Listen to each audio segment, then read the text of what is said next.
Hello, I'm Edith Bowman. And I'm Michelle Collins. And welcome to On the Box, the podcast where, well, we celebrate the latest releases and most loved shows on BritBox and beyond. And this week, we've been watching Lynley, the brilliant new detective drama on BritBox, and we're actually going to be joined by the star of the show, Detective Inspector Lindley himself, the fantastic and very muscular Leo Suter, a little later on.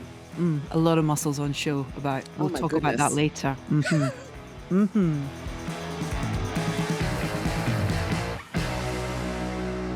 But Edith, before we get into the actual show and his washboard stomach, which is, I won't focus on that for those worried.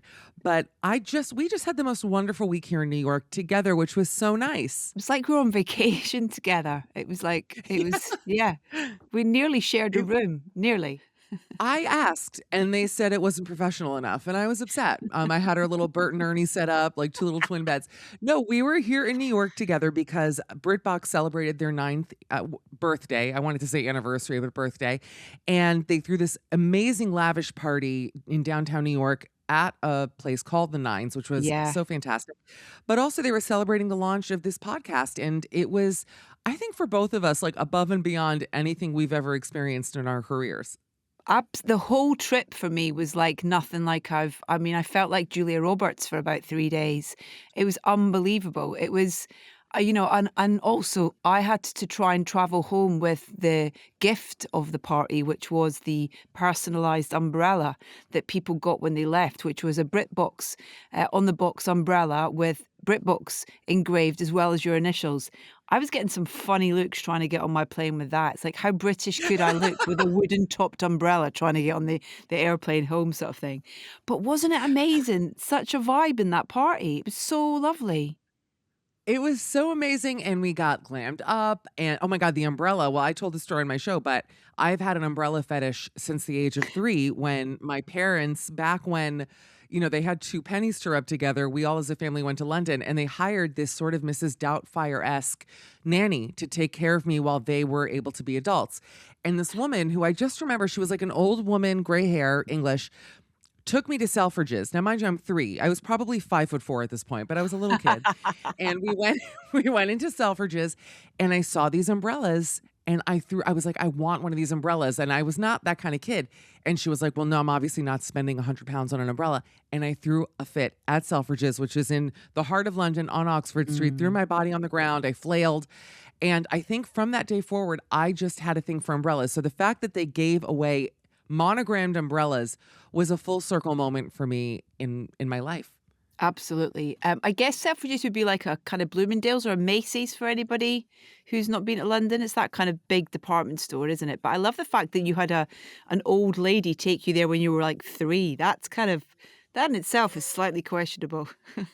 I know. Well, it's funny. My memory of her, and maybe this is like not appropriate for this show. Was she but my real, main Michelle? She was. I was just by myself, 6'2", 4 years old. No, I remember that this woman just came out of nowhere, and the next thing I know, I'm like in the bathroom with her, and I'm like, what? Who is she? Like, who is this woman? Because we don't have. I wasn't raised by a nanny. This was a first in my childhood life, but I think she was nice. But that bitch would not buy me that umbrella, and that was a problem for me because I wanted it. I'm still mad. What I loved as well when I got there, I remember going to the States for the first time as a kid when I was like 7 years old, and my mum and dad they were such hard workers, and so they would always kind of really save up to take us on a nice holiday once a year, my brother and I, because they worked so hard. And so we went to Orlando, to Disney one year. And I remember we had a week in Orlando and a week in Clearwater. And I remember we went to Clearwater and we went into this hotel and there was no telly on show, at which point I was like, what's the really spoilt one in Charlie and Chocolate Factory? Is it Veruca Salt? Is she the one who's really spoiled? Yes. Yeah. So I literally It fell is her. to my knees in a Veruca Salt style kind of like tantrum going, where's the telly? To which point my dad sort of opened a cupboard door and it was kind of housed in this beautiful kind of like oak kind of cabinet sort of thing as well. And I remember that trip of just being completely in awe of how much stuff was on the telly in the States compared to what we had at the time back here in the UK. And so when I got to my hotel last week in New York, it was the first thing that I did was I just jumped on my bed, put the telly on, and I was just flicking through those channels for a good 10 minutes and watching the most random stuff. But just it was a proper kind of like time travel moment almost of that first time I remember watching American telly. It's really true because when I'm in London, one of the reasons I think I love London so much is that your TV, when you just have like the basic free TV package, they show the same 7 shows every day, all day, over and over Mhm. again. And half of them are American. So, well, they do. They love a Frasier and they love a Simpsons. The morning, if you're a Frasier head, which I am, you're going to be in heaven because it's all Frasier all day. But then it goes into like, come dine with me. You know, you have Homes under the dinner date. hammer. Goggle box. They love a bit of a goggy box. They love a bargain hunt. One of my favorite shows ever, a BBC production bargain hunt. But I have my schedule during the day of like my English shows and it never changes. I'm 5 p.m. I'm watching The Chase. You know what I mean? I'm like, I'm in. I got it. I have, and for those Americans Wow. who don't know, the English have the best game shows, I do believe, in the world. And so I'm just in heaven there. So it's funny how we both have envied Mm. each other's lives. We need to do a Freaky Friday at some point. You'll do stand up, I'll raise your No, I children. was One gonna week. say, so long as it doesn't involve stand-up, I'll do anything else in your life except stand-up. I think you'd be good. I don't think you're giving yourself enough credit. Mm. I You're don't good. You know. got open with that. Trust me. They'll go crazy. They'll love it. They'll love it. You'd be good. You've got a charm to you that cannot be replicated. Trust me. Weirdly, that was one of the spots that when I had that day wandering around New York, I love nothing better than going and just taking pictures at locations of things that I've seen in film and TV. Mhm. And so I went to is it the comedy club on McDougal Street or the Club, Oh, yeah. um, Comedy Cellar. Comedy Cellar, and then the Greenwich Very Comedy famous. Club that featured in Is This Thing On? Bradley Cooper's film, which is based weirdly on the life of British comedian John Bishop, Hmm. but kind of positioned in New York. And I was like, it was really quite fun being there in the daytime because it was like all closed up and no one was there. But it's kind of like, and they had all these amazing pictures of people who've performed on that stage, and it's like, Yeah. wow, amazing. You don't wanna go into a comedy club when it's too bright. Take it from me. Like, there's stains, there's a filth level that at nighttime, when you're a little drunk and you go in, you don't notice, but trust me, I've been, like, backstage at clubs where your feet are glued to the floor and you're like, "What is on the ground? I don't know what this is." But that's very charming. Listen, New York is an amazing city. I'm so glad that we were able to be here together, Mm, and that yeah, we wanna say thank you to BritBox for just spoiling us as much as they yeah. did. And where are we going next? That's what I want to know. Jamaica, girl. We gotta go island vacay, me, you, our producers. Right, listen, I think we should get into our main topic of conversation for today. Lindley, you mentioned it earlier. It's a new adaptation of the Inspector Lynley crime novels by writer Elizabeth George. It's about the aristocratic D.I. Lindley, who is paired up with the working class D.S. Barbara Havers. I just love anybody who's called Barbara. Played so brilliantly by Sophia Barclay, to solve the murder cases in East Anglia, a little quiet, quaint corner of the British Isles. Have you ever seen the original series? I hadn't. I hadn't, and I Googled it because I was dying. Once I watched the show, the new one, I was dying to know what the original actors looked like. Also very attractive, shockingly. So they really are nailing the casting on all the Lindleys decades later. Yeah. I think there's 2 camps of, like, sort of detective-y type shows. There's obviously, the Lindley with I mean, you mentioned the washboard earlier. His entire body's, like, washboarded. Yeah. You have that kind of, like, suave, kind of, like, almost like Bond-esque, um, detective, or you have the complete opposite, which is like the Columbo, Gary Oldman in Slow Horses type slob type thing as well. I like a detective who's a little bit funny because I do feel like when you're working a job where you're solving murders, I imagine it gets a little heavy and you're going to want someone who can crack a joke here and there. I'm not sure Lindley is the guy to do it. He seems a little self-serious just because he went to Oxford and he's so Yeah. good looking, very well dressed. He brings his own wellies to the crime scene. That was a shock. I'm like, Yeah. I was looking around, I'm sitting by myself, like, who brings their own wellies to a crime scene? But he figured it out. And yeah, I would want someone a little more I think, a little jokier, but that's how I am with everything. Yeah, a little rough around the edges. Although I Yeah. think as the series unfolds, what I kind of like, I've watched 2 episodes of this new series, is that he gets his kind of like guard falls down a little bit in terms of he's not quite as, as quite sort of straight laced as we think. And I love how she, kind of as we meet her to start with, she's a bit of a mess. She kind of, nobody really wants to work with her. She's kind of been thrown together with this guy, but she's kind of turning it around a bit as well. I just think I'm really into it. I love a cop show. I love a detective show.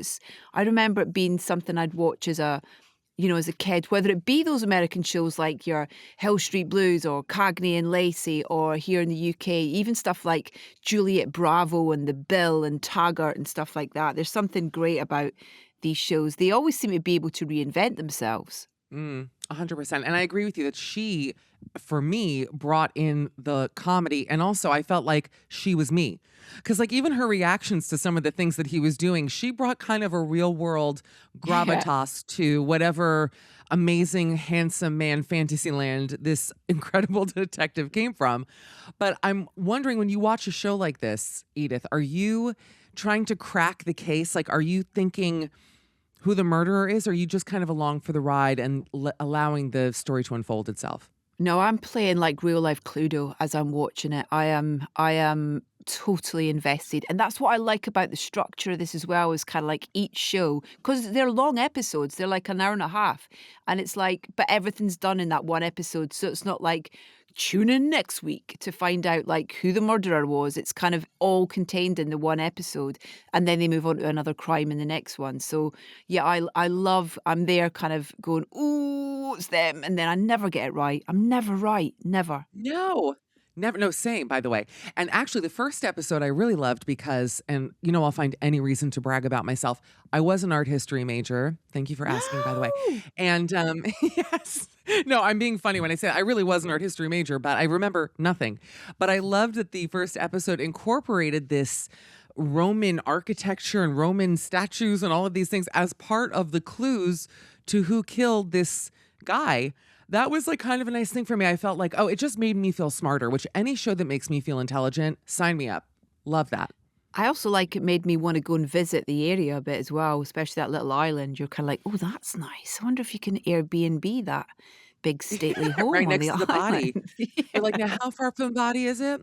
All right, we'll think about it. I actually looked up the island. It is a fake island, but Oh, I come think it's called, on. it's not real. I Googled because I also thought, this murder island looks really chic. I thought, is there a Soho house on this thing? I mean, it really looks nice. And then I was like, oh, it's like, in Father Ted, it's just like Craggy Island. It's not a real place, but I am sure England is such a beautiful country. There must be an island similar to Yeah, this right. There's place. loads of little kind of things just off the coast sort of thing as well. What I was surprised to learn is that Elizabeth George, who the author of the books, just like you, Michelle, is an Anglophile. Yes. Which I find sort of fascinating. And I wondered whether, obviously you write, and whether you think you could write a novel with like an English protagonist or lead character. I think I could write a book, but it would not be a detective murder thing because I'm not clever enough. Like that takes, you have to be like 10 steps ahead, like a Patricia Highsmith. Like I could never do something like that. However, I think I could write a book about like a girl who loves going to Harrods. And because me, I love a little sale. Maybe like a shopping murder mystery I could possibly get behind. Because I That's a know great all the idea. locations. Like I could be, like a chick lit kind of murder mystery, Or possibly. maybe you're like an undercover detective who's like one of Mm. the kind of the dressers in these sample sale places that kind of, someone's killed in the queue every time there's a sample sale, and it's your job to Please. find out who. It's me. It's every other woman who looks like she's my size. I'm like, let me guess, UK 16, like immediate silencer. That's really hilarious. No, I don't know. Have you ever written a book, Edith? I feel like you could do something like that too. I did write a book actually, not like a Yeah, fiction book, see? but I did a book about music festivals actually years ago, which was really hard work. It was I had images of grandeur of kind of it's when my kids were really little, and I was like, oh yeah, I'm gonna walk with the pram to the coffee shop, and I'm gonna sit with my laptop, and the words are gonna spew out of my fingers. And Yeah. the reality of it was, you can't plan when you're going to write, I don't think. It kind of comes when it comes. And my kind of twilight, uh, my kind of go-to hours were like 10 till 1. So I used to kind of get everybody fed and down, and then I'd sit in the dark in my office and watch old clips of music festivals to inspire me to kind of write about it. Um, Huh. but yeah, I'd love to. I have a real kind of itch to want to, but it's that kind of fear factor, I think, of going, I don't know if I can do it. Where do you even start? When I chat with authors, I'm always going, how do you even begin? Like chapter 1, what do you think you're going to start the story with? So I'm Yeah. always amazed by people who are able to do that. I Yeah. actually got I did an online course a couple of years ago actually with Abby Morgan did this thing, the wonderful Abby Morgan who wrote things like The Split, The Iron Lady, and many other things that I can't remember at the minute. But she's Mhm. amazing, and the advice that she gave, it's like it's muscle memory. So it's almost kind of like 10 minutes every day. Just start with 10 minutes every day. Put it aside, just that you're going to sit for 10 minutes and write anything. And Hmm. that lasted like 3 days, and then I got too busy That's to great. find 10 minutes. You've got a 9-page novel, and honestly, I think that's beautiful. I feel like we need to celebrate A women in novella. literature. Yes, a novella, exactly. I'm like, "Look at this pamphlet my friend wrote. It's so fabulous. Congrats." Listen, we are gonna have to slightly contain ourselves because we are gonna be chatting to Leo Suter, actual DI Lindley, shortly. But I have got a little game, Michelle, that I wanna do with you, if that's okay. Do you know that you've got the dictionary? This is Yeah, Brittionary. Brittionary. Does that roll off the tongue? Brittionary? it doesn't, but, again, I'm still excited about your book, so let this not affect. Because we've been doing this for a few episodes now, and I'm wondering if all of this, British TV chat is starting to affect your vocabulary and just your knowledge of things. So this is the Brittionary. Okay. In the US, you might pop the hood of your car, but what is the name of that same part on a British car?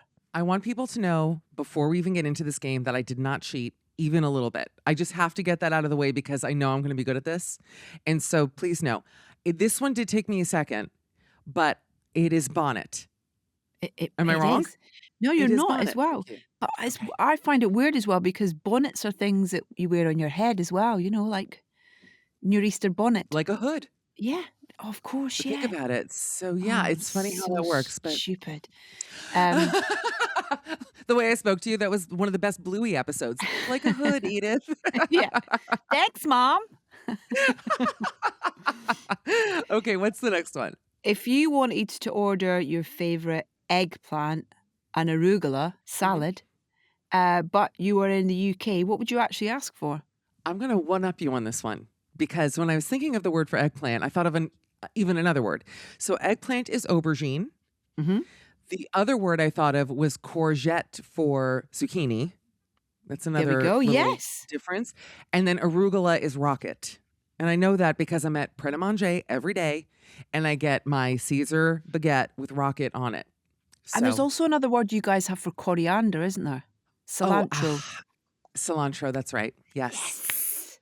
I It's know. They working both for sound me good to me. too. You're crushing it. I know. We need to do a reverse one next week. I feel like that's only the fair thing to do. Okay, go Okay. on. In the US, you could see a crosswalk on the street, but in the UK, ours are named after two tropical animals. What are those animals? Can I be honest? I only know one of them. Go So on. one of them is the obvious one because it's a black and white crosswalk like on the Abbey Road cover. And you call it, now we say zebra, but the English, I believe, say zebra. Am I wrong? Correct. Yeah. Yes. But I don't know the other animal. Can you give me a hint? It's got a beak and Okay. I'm like a pig. Like I don't even know. pelican. A Oh, is pelican that it? crossing. Yeah. I I think never it might heard that actually. it just might be to make us feel a little bit more exotic, to be honest, and tropical. I get the Honestly, you zebra need that thing. in The your, pelican's not like it's pink and white. Do you know what I mean? It's like, I don't know. yeah. Maybe people had like chips stolen from their hands by pelicans. I don't know, like Yeah. as they're crossing the street. So they're like, damn, this pelican crossing. Pelican Okay. crossing. Okay, I think that's enough of that, Michelle. Let's get on to the the pressing issue of welcoming our guest. Very excited to welcome this week's guest. You'll know him from many things, from Beecham House, from Vikings, Valhalla on Netflix, and of course, the title detective of Lynley. Welcome, Leo Suter. How are you? Thank you very much. It's very good to be here. I am well. This is my first ever podcast. So I can't believe that. Cherry. Thank you for joining us. Edith, don't you feel flattered that it's Leo's first podcast? I think you may be the first time that's happened to me. I'm also a virgin in the world of someone having me be their first podcast. So thank you. Yeah. Has it just been a case of you've said no to everything else, or you've just never found the time, been too busy? A bit of both. In this long format, you can spill your secrets. So you gotta. Okay, it's fear. No, it's fear. It's absolute fear. But no, I'm now comfortably sitting at home, ready to spill the beans on all things. Big apologies to Michelle Obama for the no, but we had to be your first. So now listen, it's okay. Leo, you were so fantastic in this show, Lindley, and you really embody this kind of like overly educated, very buttoned up, very precise, let's say, detective. But just seeing you here, you're so relaxed and loose and fun. I mean, how much of Lindley is he? Look, he's like smiling. I mean, you're so fun. How hard is it to like get into the mode of this kind of, uptight detective?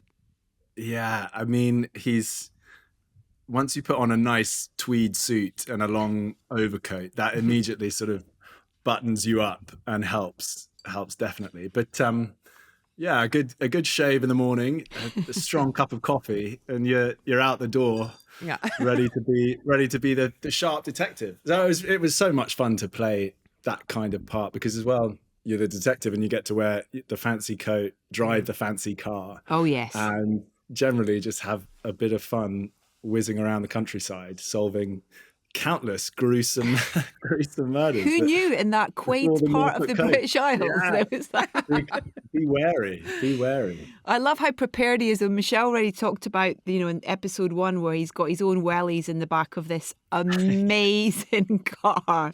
Yes.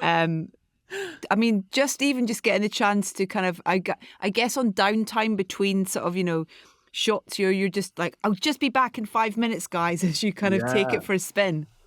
Well, it's an original Jensen Interceptor, and for insurance purposes, I was the only one insured to drive it, other than the head stunt guy, who often wasn't there. So I did get to.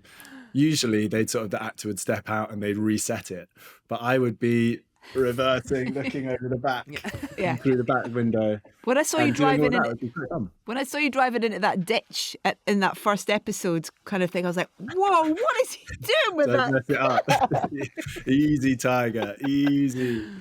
Yeah, it was a lot of fun, because I'll be honest, I'm not a big car person. I love driving, but I wouldn't be too I wasn't too knowledgeable about cars. And apparently the Jensen Interceptor has a very unique, huge engine that every sort of grip and camera assistant would chew my ear off about. So I now know a lot about it.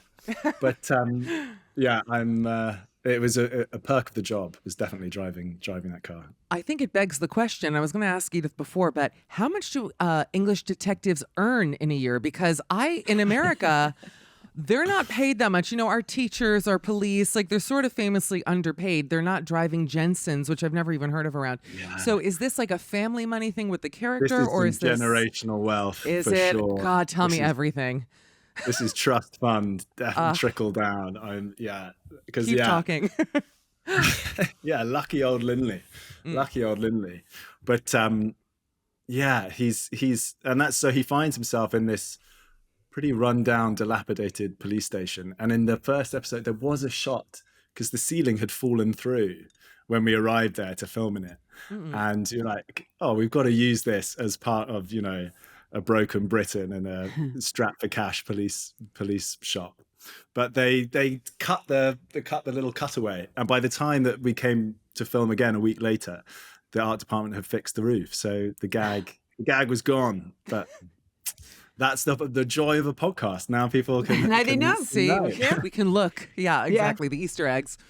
There's some the writing's brilliant on it as well, because there's obviously loads of history and backstory that as we go through each episode, we kind of get little nuggets of that as well, and the relationships that are there, in terms of he's thrown together with Havers, and Sophia's fantastic. You guys are so great together as well. Good. But kind of, Danny Mays' character, DS. Is he DS? I never can remember what people's I think titles. he's DCI, Detective Chief Inspector. Excuse me, I'm sorry, Danny Mays. Head honcho. But yeah, but there's obviously history there as well. And it's kind of, that's an interesting thing, I guess, as a character, where you have to arrive knowing all that, but you can't kind of give it away in a way as well. Yeah, I think that's one of the many great things about the show, but one of them is that it's 90 minutes long each episode. So that's a good length. It's not too long that you get a bit bored, but it's long enough to really get into the weeds a bit more of the backstories of these characters, as you say, the histories that have brought them to this place. And yeah, sparking off of Danny Mays and Sophia was so much fun. And yeah, Danny and I have we thrash it out, have a few ding dongs, which was one of the highlights. Definitely. Well, Lindley has problems with a lot of people. By the way, you're right. The length does make it feel more like a movie almost each episode than just like a regular television show, which is wonderful. And I love getting an answer within the episode, like not having to wait another week to figure out who actually did it. But he also has a very interesting relationship with Havers. And I think it's funny because, I guess in American shows, a lot of times when there's that dynamic, there's a lot of like sexual tension kind of thing. But here I'm not feeling it so much. It's almost like brotherly, sisterly tension. Like it almost feels like you actually do want to kill each other, but not in a sexy way, like in a way that's, but what is that dynamic? Explain a little bit more between the two of you, because you're from such different backgrounds. Exactly. Yeah. That's the main thrust of that duo, is that Lynley he's the landed gentry. He's an aristocrat. He's the 8th Earl of Asherton. And he's a posh boy who went to posh schools and posh universities. And Havers, his detective sergeant, is bolshy, spunky, and frankly doesn't really respect Lindley at all for what he is. But yes, totally platonic. There's no it's a sexless, very professional relationship. Yeah, and then you're coming out of the shower without a shirt on, and I know it's maybe unprofessional for me to say it, but it's very unfair as a viewer for you to be there in your towel, and then it's like, what a waste of that body. I mean, again, I don't want to get fired, but just saying, like, who gets to see it, That Vikings training helped, didn't it? There you go. You're all pre-prepared. There's hungover Viking muscle was still there, just lingering. Enough sinews are still in place. So and those toilets, that shower scene was actually the male toilet in our studio. So I'm crying. I was taking a shower where someone had just relieved their bowels, and that's rapidly really hot. Shot with like 10 minutes of the day to go. Honestly, the glamour of TV, it's absurd. That's another I know Easter egg. There's one guy, at least one on that set, who loved that day. There's one guy who's like, at least maybe probably deliberately more than one. He had a great afternoon. Yeah, exactly. He's like, have you thought of the men's room? Anyway, okay. What time are we shooting? Just I'll be done in 20 minutes. I never remember there being 2 holes cut out in that wall. Well, anyway. Okay, so it's. I was going to ask about you mentioned the audition process, and I was just interested to kind of what that involved and whether it was very much kind of specific around the character and you kind of exploring the character in that process. Yeah, it's I guess it was fairly conventional. Your agent sends you through a script and some sides for you to learn, and you do a little self-tape and you send it out into the ether, and then they come back and they say, "Oh, come meet the director," and you go in, play around with the scenes a little bit, and then the final hoop, go in and meet Sophia. And we met on the street outside, and I was convinced that it was a different entry, and Sophia was like, "No, I'm pretty sure this is the door." I was like, "No, I'm sure it's around the back." So we already had a little sort of Haver's Lynley repartee going on, and then we made it in, and yeah, then it's the rest was history. Being an We actor booked is the so job. funny. I'm sorry, those self tapes are like walk people through who don't know just sort of the feeling of a self tape, because you're literally standing in your living room essentially, but you have to bust out into whatever character they need. And I don't think there's Exactly. anything more challenging on earth than doing a self tape. I really mean that. They're pretty strange things. It's your phone, which is running out of battery, is dangling on a tripod that's missing a screw, and you're waiting for the clouds to part so that you'll actually have some light on your face because the ring lights stop fucking working. And then you sort of garble the lines, and it's such a sort of artificial exercise. So yeah, you do your best, but you're standing in front of a wall acting opposite another wall. So actually, I think that's one of the nicest things when you actually make the show is filming the scenes that you audition with, because cool. actually they're now in the setting where they're supposed to be. So I think the audition scenes were a couple of the pub scenes with Havers, which make a lot more sense when you can actually sip a beer and look around at like other pub goers. Yeah. And then the ding dongs that he has with DCI Nice, that's so much better to do with Danny Mays than in your living room off of lines that you've recorded playing out of your computer at the same time. It's very different from quite a lot of other kind of detective or sort of police dramas where you don't have to do too much running, in terms of like, when I think of like Line of Duty, for example, it's like they are just, poor Vicky McClure, she's like literally kind of doing a marathon every episode. You know what I mean? It's kind of, this is much more civilized. That's the joy of a sports car. Yeah, exactly. And a top. I think he's too posh to run. He'll just sort of. Although that being said, he does have a chase. He chases Paul the gardener through the mud flats in episode that was 1. a good scene. Yes. That was very exciting. Yeah, without his I wellies forgot on. about that. Yeah, of course. Without his wellies of course, the on. marshes. I forgot about that. Yeah. So, and as is the way with television, there is about 3 hours of filming that gets condensed into a 10-second clip. But I can tell you, I did run There on we that go. I day. apologise. I'd totally forgotten about that scene. Yeah, he's got it in him. But he's he does. I think he'd prefer to fly around in the sports car. I see he's a rower. I think he was a rower at uni. He's part of the rowing team. Yeah, exactly. And he's a rugby man as well. Yeah, he's got a good engine. That rugby line also made me laugh. I was like, I just love that they keep kind of giving us reasons for him being this fit and hot. He's like, also, I played rugby. I'm like, I bet you did. Yeah. I was like, great. Whoever wrote that in, genius. Yeah. I also think that it's a really good kind of showcase for like car, detective, good at a suit. The name's Leo. Leo's, do you know what I mean? It's like, there's a bit of Bond there. There's a fair bit of Bond there. Yeah, suits and cars and mysteries. Yeah, it was, when I was doing the press for this, when it came out in the UK, some headlines sort of made light of that suggestion, which was very flattering, but quite amusing as well, because it suddenly got shared lots to my phone on WhatsApp and emails of people going, what's going on? But you've not been hanging out with Denis Villeneuve yet? No, not just yet. Not just yet. You never know. Never say never. I know that this show and also Vikings, which you're very well known for, both shoot in Ireland. Is that right? That is right. Yes. But you're based in London. I'm based in London, but yeah, I have been going to shoot television shows in Dublin for a good few years now. I love it. It's so brilliant. It's fun. I was going to say, at any point, moving to Ireland would not be on the horizon. Certainly, it's a beautiful country. It's a beautiful. I met my wife there.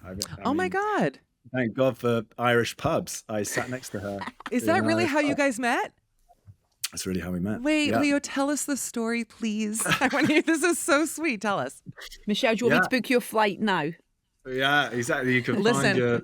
I've been blackout in Irish pubs and am as alone as ever. So I don't know if that's like necessarily going to work for me. And also, what are the odds that I'm sure your wife is gorgeous that the two would happen to find each other? Yeah, well, I won't share too much, but yeah, it was outdoor dining had just opened up. I was there. I was a big hairy Viking, and it was the first time that you could sit outside in a restaurant, and I saw now my wife Oh, sitting in the corner with her work partner at the time, and I decided that I thought a seat next to her was quite nice, and then, the drinks flowed. And right at the end, I sort of plucked up the courage after a few Guinness to introduce myself and give her my number. And the rest, yes, the I rest was love history. it. With Yeah. with Vikings, with the kind of physical commitment to something like that, was that kind of was it pretty brutal? The kind of is it the lead up to it more so than when you're filming it, or is it a bit of both? Well, no, I look back on it and I'm shocked at how sort of disciplined and intense it was, because we all got cast in that in January of 2020. Oh And then we wow! got flown over there in March to do all the fittings. And then Hello actually lockdown. my agent said, you need to get back to London or you'll be stuck there. Wow. So I got back to London, and then everything obviously shut down. But we started again in August. So we had from March till August to all of a sudden like train and whatnot, but none of the gyms were open. So I had Netflix put me in touch with this great personal trainer called Pat Henry, and we would on Zoom do 3 sessions a week of just sort of lifting heavy things that I had lying around during lockdown. And then it was such a Spartan existence when we were shooting it, because obviously it was all of the COVID protocols, etc. So we weren't going out for food or anything like this. We were really living in this like a crazy setup in a small Irish village. And then once you set that precedent for season 1, in season 2, my character had to fight bigger guys, more topless scenes. In season 3, the villain was even bigger. So I just sort of I was in a downward spiral of having to get bigger and bigger and bigger. And I think by the end I was going to the gym a fair amount, kind of 5 times a week, I would Wow. say. Wow. But then That's just fascinating. cooking your own meals in your little flat, because everything was still locked down. We were tested twice a day for that Wow. first season, breakfast and then after lunch. It was looking back, it was mad. It was totally mad. Your Just in case people nostrils. were like licking your food or something. It's like Oh, no, but the most you do like a sex scene with someone, and then you'd have to like keep your distance. Like we've got closer than 1 meter, let me tell you. Yeah. It was crazy times. Isn't it funny? And it flew by, right? Like you think back, you're like, wait, that was 6 years ago, which does not make any sense. That it just, where were we? Who am I? Leo, I have to go back to Lindley because the show, people love the show, and we're really hoping for a good answer. But can you tell us if Lindley will be coming back for a second series? Yeah, I think I've been given the green light to make the announcement that there will be a second season. in. This Yeah. is congratulations. This is Yeah, major. well done. Thank you. It's great. It's great. It's great. We start pretty soon, actually. So I'm packing up the flat, and we'll be Back to driving Ireland. over to Ireland this weekend. And all of those like nice bits of backstory that we sprinkled into season 1 Yeah. are going to be more revealed in season 2, which is really nice as well, because like in season 1, Lindley meets his mum, but only over the phone, right? You hear a few sort of voicemails, and maybe in season 2 we might meet the mother of the man, which would be quite fun. So and the Jensen's still in it, which is good.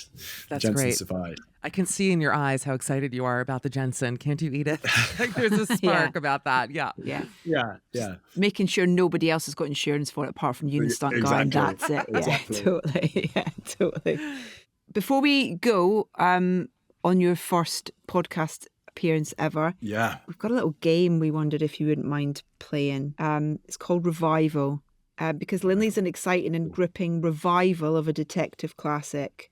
But we Yeah. want to know, if you could revive one of your favourite British TV shows, what would it be? Who would be in it? Okay. Yeah. Well, I think your producer gave me a little bit of a heads up, so I was able to think Cheat. about it. And I could have acted surprised in the game. Yeah. But no, it is Green Wing, which is just did you ever watch that? A Yes, brilliant British Stephen comedy. Mangan and Oh, Tamsin Gregg, Michelle so Gomez, Mark Heap, like, yeah, just that's a good. I'd forgotten sensational. about that show. Yeah, and I remember watching it when I was still a kid, and just watching adult actors like piss around and have so much fun on screen and just do completely bonkers things. And actually, my first ever job, I had a small part in. Do you remember Jack Whitehall's Bad Education? Yeah. Yeah, I popped up in that as posh pupil, and Michelle Gomez was obviously a teacher in that, and I had idolized her in Green Wing. So that was one of the very few starstruck moments, was meeting Michelle Gomez on Bad Education. I have to say something very shameful, which is that as an American who considers myself like a through and through Anglophile, I have never heard of Green Wing, and I just Googled it. And I know, I feel embarrassed. I have to be very upfront. And I know the cast, so obviously, much fun. Stephen Tamsin, but I have to figure out a way to watch this. It's amazing. It's kind of like it's a sketch show, but with a narrative arc, all set within a hospital. And it's got such a like distinct feel to it. The sort of, it's just so whimsical. Doesn't take itself seriously at all, but is.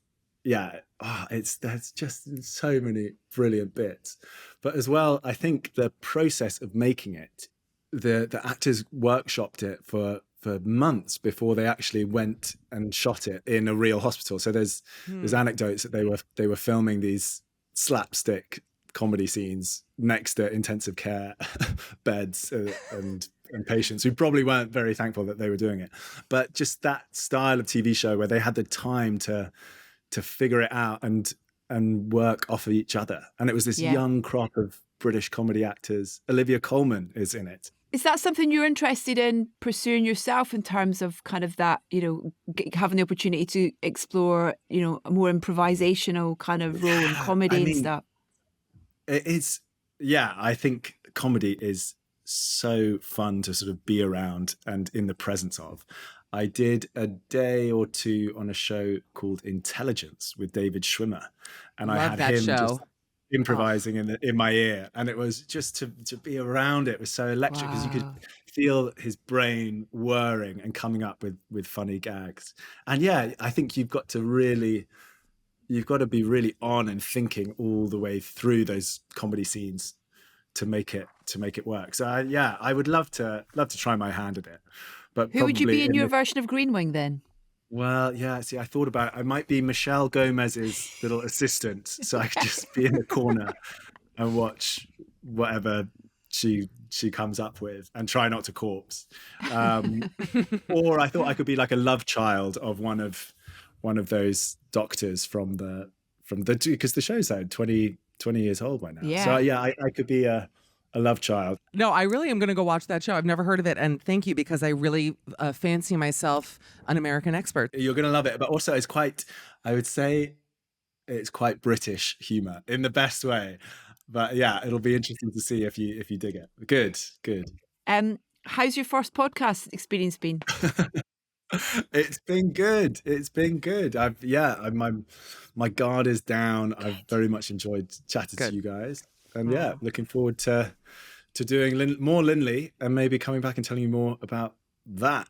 Please. Sometime. Can I pay you a compliment, which is that I've done, and I know Edith too, hundreds of interviews. You are one of the most charming, open, funny, lovely guests, genuinely. So you were born to do this. Well, Michelle, thank you very much. I truly mean that. Yes, you were great. Thank you for being here. He was lovely, wasn't he? He was so nice. First of all, he glowed. Like, I knew he was going to, I don't want to be too, what's the word? What's the word I'm looking for? Superficial, I guess, because he also was just such a lovely person, but he really has star power. I love when I interview people and I'm like, I completely get it. Like, you have it. He's like a cross between a young Hugh Grant and someone else who's fitter. Like an Eric Bana. I'm trying to think, like, he's got a bit of that. He has got a bit of the Banas about him. You're absolutely right. The floppy hair as well was just like... It's really hard to stay professional here. I have to be very upfront. I'm trying. This is as good as I can do. I mean, I just can't. And I'm thrilled for his wife. I mean, what pub were Probably they at? good. I We need had to to do know. it remotely. No, and he's like, I met her at a pub. I'm like, I've been to 100 pubs in my life, and I've seen, don't ask the things that I've seen, but I'm thrilled for her and They're him. not you. Yeah, that's really just sadly true. No, he was lovely, and the show was fantastic, and I'm so glad that we got to like discuss it with him and kind of get, so the behind the scenes moments were really funny also. They were great. Yeah, really great. And it's really Yeah. exciting. They're about to start shooting season 2 as well. If you want to dive into Lindley, by the way, it's available to stream now on BritBox. And guys, we will be back next week with more insider info from more of your favorite British shows. Don't miss it. We will see you next week. Bye, everybody. Bye.